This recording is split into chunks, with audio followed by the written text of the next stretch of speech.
రోజా గారు మహిళ రోజా గారి గురించి వేరే చెప్పాల్సిన అవసరం లేదు. ఒక మంచి నటి, గొప్ప నటి. చిరంజీవి గారితో, బాలకృష్ణ గారితో, నాగార్జున గారితో, మహామోహులతో అప్పట్లో వెండి తెరని వేలిన క్వీన్ ఆవిడ రోజా. రాజకీయాల్లోకి వచ్చేసరికల్లా అవన్నీ కాలగర్భంలో కలిసిపోయినాయి. అక్కడ ఉన్నంతకాలం ఏం లేదు, అందరూ ఆవిడని ఆరాధించేవారు. తమ అభిమాన హీరోయిన్లాగా గుండెల్లో పెట్టుకుని చూసుకునేవారు. అమ్మ మా రోజమ్మ, మా రోజమ్మ అని.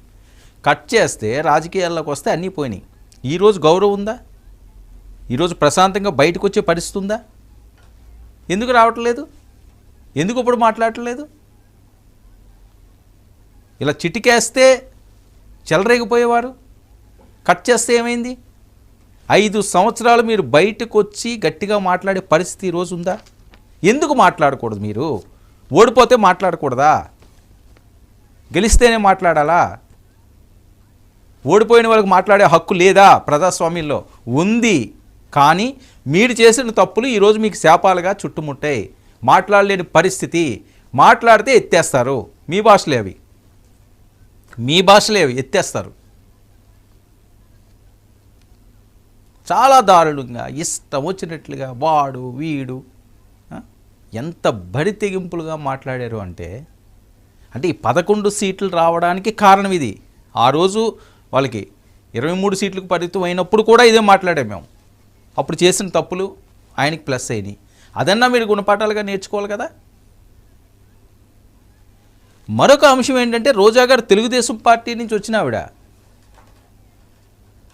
చంద్రబాబు నాయుడు గారి దగ్గర నుంచి వచ్చిన ఆవిడ, టీడీపీ మహిళా అధ్యక్షురాలు చేసిన ఆవిడ. ఒక్కసారిగా పార్టీ మారి కండువా మారితే అన్నీ పోతాయా? లోకేష్ ఎవడో తెలియదు, చంద్రబాబు ఎవరో తెలియదు, భువనేశ్వరి గారు ఎవరో తెలియదు. అప్పుడు ఆయన దగ్గర ఉన్నప్పుడు అమ్మ అమ్మ, సారు సారు, బాబు బాబు. ఇప్పుడు బూతులు అయిపోతాయి. అవి బాబులు కాస్త బూతులు అయిపోతాయి, సార్లు కాస్త ఎవడరా అయిపోతాయి, అమ్మలు కాస్త ఈ అమ్మలు అయిపోతాయి.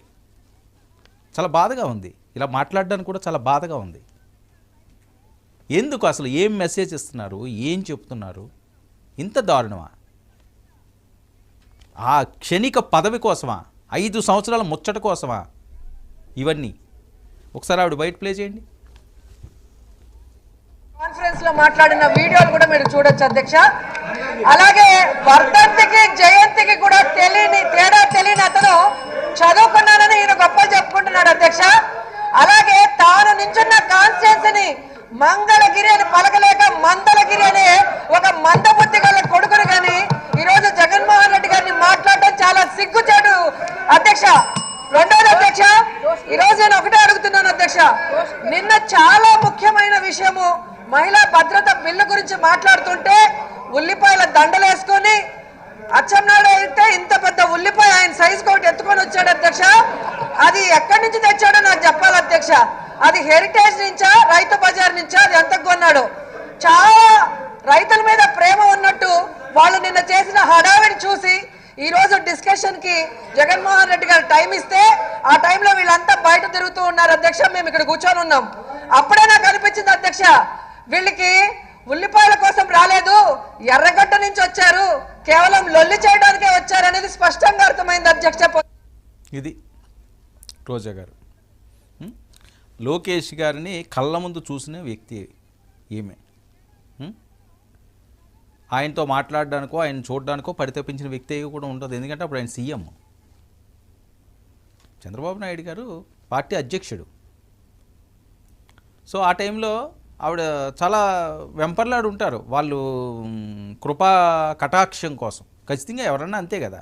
సీఎం ఉన్నప్పుడు వాళ్ళ కొడుకునో లేకపోతే వాళ్ళు మిస్సెస్నో వాళ్ళ సిస్టర్నో ఎవరినన్నా సరే తిరిగి వాళ్ళ స్వార్థం కోసం అవనియండి, లేకపోతే వేరే అంశాల కోసం అవనియండి, లేకపోతే మహిళ కదా, యాజ్ ఏ మహిళగా ఆ అభిమానం ఉంటుంటుంది. కాబట్టి వాళ్ళ ఇంట్లో ఆడవాళ్ళతోటి వాళ్ళ అబ్బాయిలతోటి చనువుగా ఉండొచ్చు, అమ్మ అమ్మ అని పిలవచ్చు.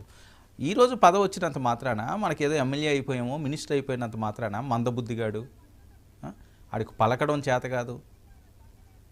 మీరేమన్నా తెలుగు యూనివర్సిటీలో పట్టాలు తీసుకుంటూ వచ్చారా ఈ నాయకులందరూని? మాట ఒక్కొక్కసారి తులుతుంది, ఒక్కొక్కసారి తప్పుగా మాట్లాడతాం, పదాలు రాంగ్ అవుతాయి. అంత మాత్రాన మందబుద్ధిగాడు, పనికిమాలిన వాళ్ళు, ఇంకెందుకు పనికిరారు వాళ్ళు కట్ చేస్తే ఏమైంది? ఈరోజు ఐటీ మంత్రి కూర్చున్నాడు.